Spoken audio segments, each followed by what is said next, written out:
कोटी मतदार 1 कोटी मतदार घुसखोर जे तुमच्या भाजप मिंदे वगैरे लोकांनी घुसवले आहे। मतदार बोगस नाही तर तुमचे आरोप बोगस आहेत। तुम्ही जनतेचा अपमान करताय। नक्कीच काल महाराष्ट्र नवनिर्माण सेनेचे प्रमुख राज ठाकरे यांनी त्यांच्या कार्यकर्त्यांच्या मेळाव्यामध्ये विशेषतः खास करून निवडणूक आयोग, निवडणूक याद्यांमधले घोटाळे, निवडणूक यंत्रणेतला भ्रष्टाचार यावर भाष्य केलं आणि त्याच्यातला जो महत्वाचा मुद्दा आहे की आजही महाराष्ट्रातल्या निवडणूक मतदार याद्यांमध्ये साधारण 96 लाख मतदार बोगस आहेत। 96 लाख म्हणजे मी ज्याला आपण राऊंड फिगर म्हणतो ते 1 कोटी।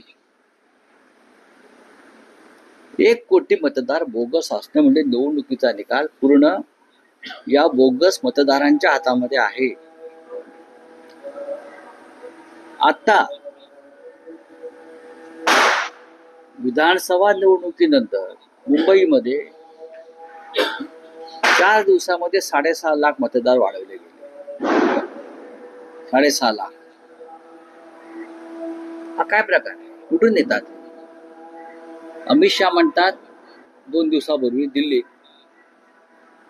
की आम्ही घुसखोरांना शोधून काढू आणि घुसखोर जर मतदार यादीत असतील तर आम्ही त्यांना हकलून देऊ मतदार यादीतून। महाराष्ट्रामध्ये 1 लाख बोगस मतदार घुसखोर आहे असं आम्ही मानतो। अमित शहानी हे 1 कोटी मतदार 1 कोटी मतदार घुसखोर जे तुमच्या भाजप मिंदे वगैरे लोकांनी घुसवले आहेत, सुरुवात तिथून करा तुम्ही। मतदार यादीतला घोटाळा जोपर्यंत आहे तोपर्यंत निवडणुका निष्पक्ष पारदर्शक होणार नाहीत आणि त्यासाठी देशाचं लक्ष वेधून घेण्यासाठी आम्ही महाराष्ट्राच्या निवडणूक आयोगावर 1 नोव्हेंबर रोजी मुंबईमध्ये सर्वपक्षीय मोर्चाचं आयोजन केलं। तशी काल घोषणा झाली। काल शिवसेना भवनातल्या पत्रकार परिषदेला सर्वपक्षीय नेते हजर होते। महाराष्ट्र नवनिर्माण सेनेचे सर्व नेते हजर होते, काँग्रेसचे नेते होते, राष्ट्रवादी काँग्रेसचे जयंतराव पाटील होते आणि आता हळूहळू त्या संदर्भात पावलं पडतील। पण रावसाहेब, हा 96 लाख आकडा आलाय कुठून? महाविकास आघाडी किंवा राज ठाकरे यांनी मिळून तुम्ही काही सर्वे केलाय का? कारण महायुतीचे नेते असे म्हणतायत की जर हे 96 लाख बोगस मतदार आहेत तर पुरावे द्या निवडणूक आयोगाकडे, निवडणूक आयोग कार्यवाही करेल। तर हा 96 लाख आकडा आलाय। निवडणूक आयोग कार्यवाही करेल हे कोणत्या वर्षावर हे तुम्ही युती फुतीचे चुतीचे लोक म्हणतायत काय? बरं का, काय निवडणूक आयोगाने कार्यवाही करावी म्हणून 2 दिवस 14-15 तारखेला शिष्टमंडळ भेटलं, काय कार्यवाही केली?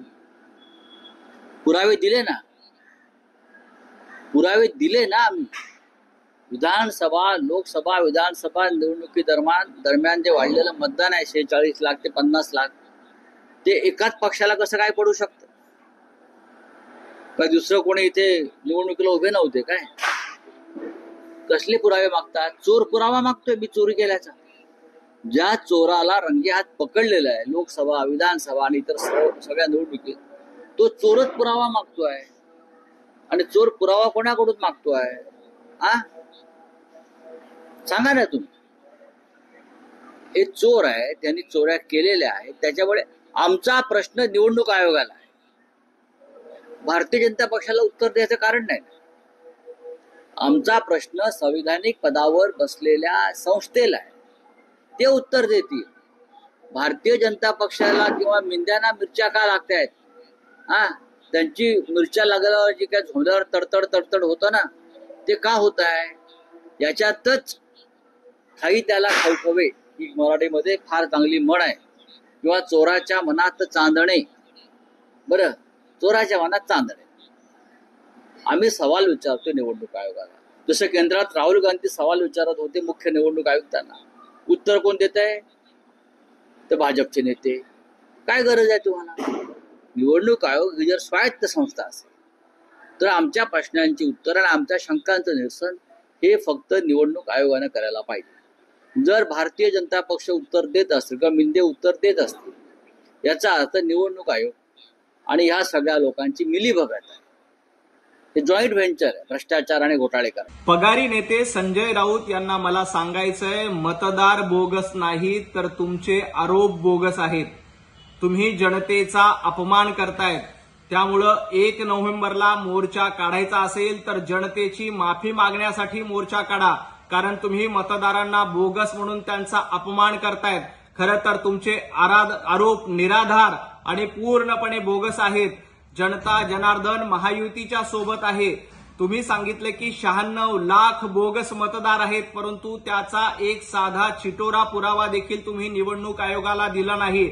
निवडणूक आयोगामध्ये रीतसर तक्रार करण्याच्या ऐवजी तुम्ही फक्त माध्यमांसमोर पत्रकार परिषद घेऊन बडबड करतायत.